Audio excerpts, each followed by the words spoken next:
Student good morning, how are you children. बच्चों, हमने जो ये चैप्टर पढ़ा था जंगल में इंटरनेट, आज हम इसके क्वेश्चन आंसर करेंगे। तो आप क्वेश्चन आंसर करने के लिए अपनी नोटबुक भी निकालिए या फिर आप समझकर अपनी नोटबुक में लिख सकते हैं। मैंने आपको इन क्वेश्चन आंसरों को कल वर्बली बताया था। आज मैंने एक पेपर में इनको लिख के भी समझा रही हूँ ताकि किसी भी तरह से आपको ये क्वेश्चन आंसर लिखने में दिक्कत ना आए, जबकि ये आंसर आपको खुद को स्वयं करने चाहिए क्योंकि हम चैप्टर अच्छे से रीड कर चुके हैं। फिर भी अगर आपको कोई परेशानी आती है, कोई दिक्कत आती है तो आप कर सकते हैं। फर्स्ट क्वेश्चन है हमारा, पीकू सियार को जंगल में कैसा ना। अब देखिए फर्स्ट क्वेश्चन, पीकू सियार को जंगल में कैसा माना जाता था। देख रहे हैं आप ये क्वेश्चन। तो बच्चों ये वाला क्वेश्चन आप अपनी बुक में से उतारेंगे। अब आंसर लिख सकते हैं आप। मैंने जो लिखा है इसमें से लिखेंगे, पीकू सियार को जंगल में बहुत चतुर और धनी माना जाता था। जो पीकू सियार था उसको जंगल में कैसा माना जाता था। पीकू सियार को जंगल में, बच्चों ये मैंने बिंदी लगा रखी है, आपको शायद नज़र नहीं आ रही हो पर डार्क कर लेना। बहुत चतुर और धनी माना जाता था।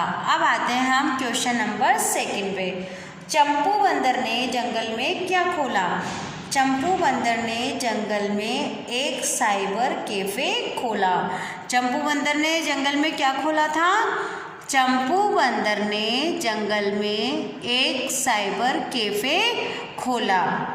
और इसी के साथ एक क्वेश्चन है, इससे क्या हो सकता था।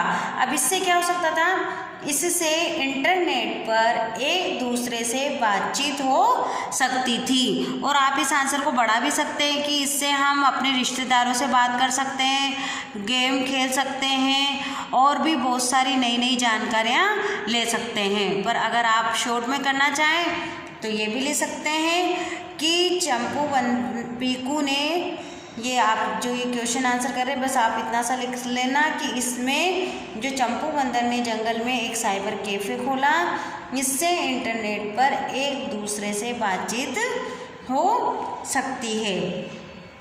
अब आते हैं हम, आपने लिख लिया, ये दोबारा रिपीट करूं मैं। चंपू बंदर ने जंगल में क्या खोला। चंपू बंदर ने जंगल में एक साइबर कैफ़े खोला। फिर है, इससे क्या हो सकता था। इससे इंटरनेट पर एक दूसरे से बातचीत हो सकती थी। अब देखिए आप क्वेश्चन नंबर 3। क्वेश्चन नंबर 3 आप अपनी बुक में से भी देख सकते हैं। पीकू ने शेर के दिमाग में क्या बात बिठा दी। जो पीकू था उसने शेर के दिमाग में क्या बात बिठा दी।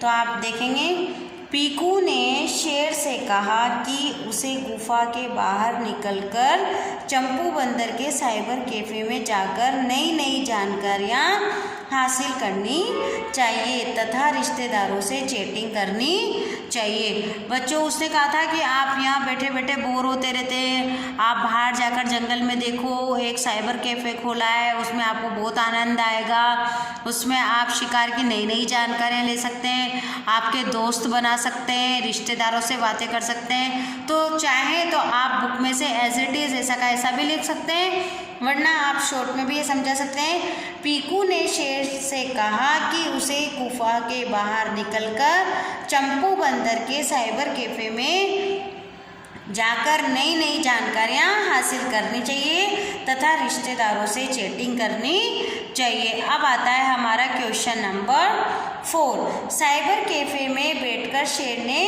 क्या किया। अब साइबर कैफ़े में बैठकर शेर ने क्या करा। साइबर कैफ़े में बैठकर शेर ने अपने साथियों के साथ खूब चैटिंग की। चैटिंग करना यानी कि बात करना, नए नए मित्र बनाए और कार्टून चैनल देखकर उसने मज़ा लिया। और क्या क्या किया उसने, कार्टून भी चैनल देखा और उससे खूब मज़ा लिया। चंपू बंदर तंग क्यों आ गया था। अब हमारा जो 5th क्वेश्चन है, चंपू बंदर तंग क्यों आ गया था। तो आप देखें, चंपू बंदर को घाटा हो गया था। घाटा कैसे हो गया था कि शेर वहाँ पर 2-3 घंटे बैठा रहता था, तो उसके डर से कोई जंगली जानवर भी नहीं आ सकते थे और शेर जंगल का राजा होने के कारण वह उससे पैसे भी नहीं ले सकता था। वह शेर से पैसे नहीं मांग सकता था। जब तक कैफे में शेर रहता तब तक अन्य जानवर यहाँ नहीं आते, अतः वह तंग आ गया था। अब देखिए हमारा लास्ट क्वेश्चन 6 क्वेश्चन है बच्चों, चंपू बंदर ने किसकी मदद से शेर से पीछा छुड़वाया? आपको पता है ना शेर से पीछा कैसे छूटा उसका, तो हम लिखेंगे चंपू बंदर ने रानी हथनी की मदद से शेर से पीछा छुड़ाया। क्या लिखेंगे? चंपू बंदर ने रानी हथनी की मदद से शेर से पीछा छुड़ाया। गया था वो चंपू बंदर लोमड़ी के साथ, लोमड़ी को सारी परेशानी बताई, फिर लोमड़ी के साथ वो रानी हथनी के पास गया तो रानी हथनी ने एक उपाय बताया कि तुम अपनी दुकान के बाहर एक बोर्ड लगा दो और उस पर लिख दो कि कोई भी अकेले नहीं आए, किसी को साथ लेकर आए। इस तरीके से उपाय बताया तो शेर ने क्या करा? सियार को लाने लगा। तो सियार के भी उधर क्या हुआ? काम में घाटा होने लगा और डेली उसको पैसे भी देने पड़े। इस तरीके से ये उपाय किसने बताया था? रानी हथनी ने। तो बच्चों इस चैप्टर के क्वेश्चन आंसर हमने किए। अब आपको एक जानकारी देते हैं, आपके 12 तारीख से यूटी शुरू हो रहे हैं, उसमें आपके इस चैप्टर से first, second, third chapter 3 chapter आएंगे। उसकी सारी एक्सरसाइज, क्वेश्चन आंसर, शब्दार्थ आपको करने हैं। मैं कल से इन सब का दोबारा से रिवीजन कराऊंगी। जिसने नहीं पढ़ा है वीडियो मिस करिए, वो दोबारा से कल से देखेंगे। Thank you.